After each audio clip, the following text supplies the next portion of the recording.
ভারতের কাশ্মীরে সন্ত্রাসী হামলায় ২৬ পর্যটক নিহত। সৌদি সফর সংক্ষিপ্ত করে দিল্লি বিমানবন্দরে জরুরি বৈঠক মোদি। হামলায় সম্পৃক্ততার অভিযোগ অস্বীকার পাকিস্তানের, গভীর উদ্বেগ প্রকাশ। হামলার দিনই কাশ্মীর ইস্যুতে এরদোয়ানের সমর্থন, শাহবাজের ধন্যবাদ।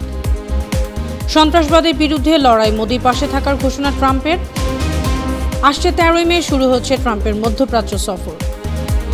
গাজায় পোলিও টিকার অভাবে স্বাস্থ্য ঝুঁকিতে ৬ লাখের বেশি শিশু। ইসরায়েলি বিমান হামলায় আরও ২৪ ফিলিস্তিনি নিহত।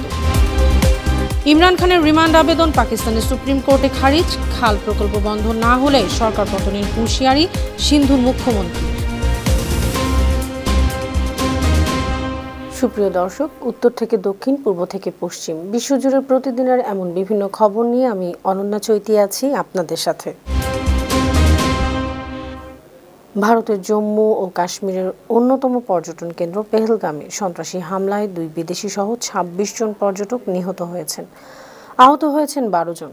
ভারতীয় সংবাদ মাধ্যম এনডিটিভির প্রতিবেদনে বলা হয়েছে, গেল মঙ্গলবার স্থানীয় সময় বেলা ২:৩০টার দিকে এ হামলা হয়। হামলাকারীরা সেনাবাহিনীর ছদ্মবেশে একদল পর্যটকের উপর অতর্কিত আক্রমণ করে। ইন্ডিয়া টুডের প্রতিবেদনে বলা হয়, ট্র্যাকিং অভিযানে অংশ নিতে একটি পর্যটক দল সেখানে গিয়েছিল। এ সময় আচমকা গুলি চালায় অজ্ঞাত অস্ত্রধারীরা। হামলার দায় স্বীকার করেছে নিষিদ্ধ ঘোষিত লস্কর-ই-তৈয়বার উপধারা হিসেবে পরিচিত দ্য রেজিস্ট্যান্স ফ্রন্ট। এদিকে কাশ্মীরের পর্যটকদের উপর হামলার পর সৌদি আরব সফর সংক্ষিপ্ত করেই বুধবার সকালেই ভারতে ফিরেছেন প্রধানমন্ত্রী নরেন্দ্র মোদি। ভারতীয় একাধিক সংবাদ মাধ্যম জানিয়েছে, সৌদি থেকে দিল্লি বিমানবন্দরে নেমেই জরুরি বৈঠক করেন তিনি। বৈঠকে জাতীয় নিরাপত্তা উপদেষ্টা অজিত দোভাল, পররাষ্ট্রমন্ত্রী এস জয়শঙ্কর সহ সংশ্লিষ্ট কর্মকর্তারা উপস্থিত ছিলেন।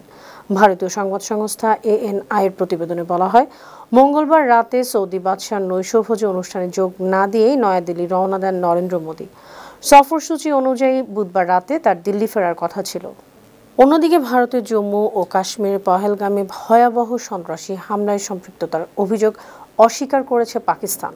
বুধবার পাকিস্তানের প্রতিরক্ষামন্ত্রী খাজা আসিফ টেলিভিশন সাক্ষাৎকারে বলেন, এ ঘটনার সঙ্গে তাদের কোনো সম্পর্ক নেই। তারা সব ধরনের সন্ত্রাসকে প্রত্যাখ্যান করেন। অন্যদিকে নিহতদের পরিবারের প্রতি সমবেদনা জানিয়ে এ হামলায় উদ্বেগ প্রকাশ করেছে পাকিস্তানের পররাষ্ট্র মন্ত্রণালয়। তবে সংবাদ মাধ্যম ইন্ডিয়ান এক্সপ্রেস জানিয়েছে, পাকিস্তানের এই বক্তব্যে আস্থা রাখতে পারছেন না ভারতীয় নিরাপত্তা সংস্থার কর্মকর্তারা। তারা মনে করেন পাকিস্তানের এই প্রতিক্রিয়ার রাজনৈতিক কৌশল। কাশ্মীরে সন্ত্রাসী হামলায় পর্যটক নিহতের ঘটনা ক্রমেই ভারত পাকিস্তানের পুরনো দ্বন্দ্ব বড় হচ্ছে। ভারতীয় সংবাদ মাধ্যম এনডিটিভির প্রতিবেদনে বলা হয়েছে, হামলার দিন তুরস্কের আঙ্কারায় প্রেসিডেন্ট রিসেপ তাইফ এরদোয়ানের সঙ্গে বৈঠক করছিলেন পাকিস্তানের প্রধানমন্ত্রী শাহবাজ শরীফ। বৈঠকে শাহবাজ শরীফ কাশ্মীর ইস্যু তুললে পাকিস্তানকে সমর্থন জানান তুর্কি প্রেসিডেন্ট। কাশ্মীরে হামলার কয়েক ঘণ্টা পর আঙ্কারায় এরদোয়ানের সাথে যৌথ সংবাদ সম্মেলনে তুরস্কের প্রতি কৃতজ্ঞতা জানান শাহবাজ শরীফ।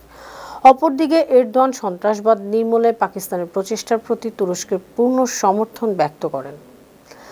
কাশ্মীরের সন্ত্রাসী হামলায় ভারতের প্রধানমন্ত্রী নরেন্দ্র মোদিকে ফোন করে নিন্দা ও সমবেদনা জানিয়েছেন মার্কিন প্রেসিডেন্ট ডোনাল্ড ট্রাম্প। অপরাধীদের বিচারের আওতায় আনতে তিনি ভারতের প্রতি পূর্ণ সমর্থন জানিয়েছেন। ভারতের পররাষ্ট্র মন্ত্রণালয়ের মুখপাত্র রণধীর জয়সওয়াল এক্স বার্তায় ওই ফোন কলের কথা উল্লেখ করেন। বলেন, সন্ত্রাসবাদের বিরুদ্ধে ভারত ও যুক্তরাষ্ট্র একসঙ্গে কাজ করবে। এর আগে সোশ্যাল মিডিয়া ট্রুথ সোশ্যালে ট্রাম্প লিখেন, কাশ্মীরের খবরে গভীরভাবে মর্মাহত হয়েছি। সন্ত্রাসবাদের বিরুদ্ধে লড়াইয়ে যুক্তরাষ্ট্র বলিষ্ঠভাবে ভারতের পাশে রয়েছে। অন্যদিকে এ ঘটনায় নিন্দা জানিয়েছেন রাশিয়ার প্রেসিডেন্ট ভ্লাদিমির পুতিনও।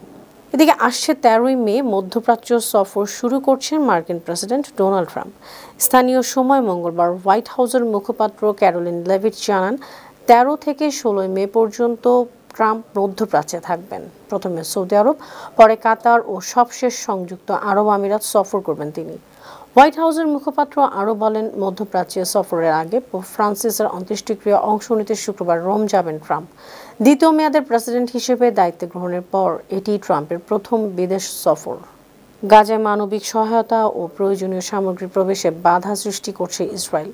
এ কারণে ভয়াবহ স্বাস্থ্য ঝুঁকিতে পড়েছে গাজার শিশুরা। মঙ্গলবার গাজার স্বাস্থ্য মন্ত্রণালয়ের বরাতে বার্তা সংস্থা আনাদোলু জানিয়েছে, ইসরায়েল বাধায় গাজায় পোলিও টিকাদানের চতুর্থ ধাপ চালু করা সম্ভব হয়নি। টিকা সরবরাহ করতে না পারলে 6,02,000-এরও বেশি শিশু চিরতরে পক্ষাঘাতগ্রস্ত হতে পারে। এদিকে গাজা উপত্যকার বিভিন্ন স্থানে ইসরায়েলি বাহিনীর বিমান হামলা অব্যাহত রয়েছে। বুধবার বোমা হামলায় 24 জন নিহত হয়েছেন। গাজার স্বাস্থ্য কর্মকর্তারা জানিয়েছেন, নিহতদের 20 জনই উত্তর গাজার বাসিন্দা। যুদ্ধ শুরুর 18 মাসে ইসরায়েলি হামলায় গাজা উপত্যকায় 51,266 জন নিহত হয়েছেন। আহত হয়েছেন 1,17,000-এরও বেশি ফিলিস্তিনি। পাকিস্তানের সাবেক প্রধানমন্ত্রী ইমরান খানের শারীরিক রিমান্ডের আবেদন খারিজ করে দিয়েছেন দেশটির সুপ্রিম কোর্ট। বুধবার বিচারপতি হাশিম কাকার ও বিচারপতি সালাহউদ্দিন পানহুয়ার বেঞ্চ এর রায় দেন। আদালত জানায়, গ্রেফতারের 1 বছরেরও বেশি সময় পর এ ধরনের আবেদন করার কোনো আইনগত ভিত্তিই নেই। পাঞ্জাব সরকার চাইলে ট্রায়াল কোর্টে নতুন করে আবেদন করতে পারে, তবে ইমরান খানের আইনজীবীরা এ ধরনের যে কোনো আবেদন চ্যালেঞ্জ করতে পারবেন। এদিকে ইন্দাস নদীর উপর 6টি নতুন খাল নির্মাণ নিয়ে সিন্ধু প্রদেশ ও পাকিস্তানের কেন্দ্রীয় সরকারের মধ্যে টানাপোড়েন চরমে উঠেছে। পাকিস্তান পিপলস পার্টি পিপিপি নেতা ও সিন্ধুর মুখ্যমন্ত্রী মুরাদ আলী শাহ বলেছেন, তার দল সরকারের পতন ঘটাতে সক্ষম, কিন্তু এমনটি করতে চায় না। পাকিস্তানি সংবাদ মাধ্যম জিও নিউজের এক অনুষ্ঠানে মুরাদ শাহ বলেন, তাদের অসীম ক্ষমতা রয়েছে, কিন্তু তারা কোনো সংকট তৈরি করতে চান না। সুপ্রিয় দর্শক, এই ছিল আজকের বিশ্বজুড়ে প্রতিদিন এমন নানা খবর নিয়ে আগামীকাল আবার আপনাদের সামনে হাজির হব। আপনাদের মন্তব্য পরামর্শ আমাদের আয়োজনকে আরও প্রাণবন্ত ও সৃজনশীল করে তুলতে পারে। সে পর্যন্ত ভালো থাকুন, সুস্থ থাকুন, বাংলা টিভির সঙ্গেই থাকুন। আল্লাহ হাফেজ।